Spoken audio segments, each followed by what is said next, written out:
রাতের বেলা ঘুমের আগে কিছু কাজ করতে হয় আগামীকালের জন্য। এটা হচ্ছে তিল। আমি বেশ খানিকটা তিল ভিজিয়ে রাখবো, মিল্ক করব সকালে, একটা স্মুদির মতো করব। তো আমি তিলটা ভিজায় রাখলাম রাতের বেলা। তারপর হচ্ছে চিয়া সিড ভিজিয়ে রাখবো একটা, মানে সকালে ভিজালে আসলে ভালো হয় না, রাতের বেলা ভিজিয়ে রাখলে ভালো হয়। এটাও ঢেকে রাখবো। এটাতে দেব সবজা সিড। সবজা সিড স্মুদি দিলে এত সুন্দর ফ্লেভার, মানে কি বলবো, দারুণ।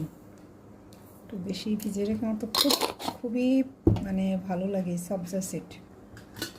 যারা কখনো খাননি তারা অবশ্যই একটু খেয়ে দেখবেন, একেবারে চমৎকার একটা স্মুদি হয় বা ড্রিঙ্কস যাই বলুন না কেন। তারপর হচ্ছে এটাতে ভিজাবো আমন্ড।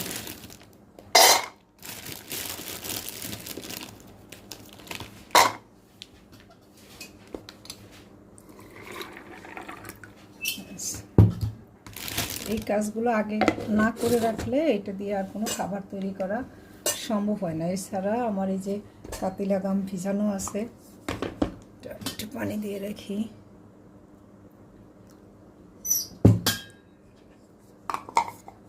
তারপর আছে হচ্ছে এই যে মিক্সড সিড নিয়েছিলাম পিরোজা থেকে, আজকে গেস্টকে এটা দিয়ে শরবত বানাই দিছে, সে খুবই খুশি হয়েছে।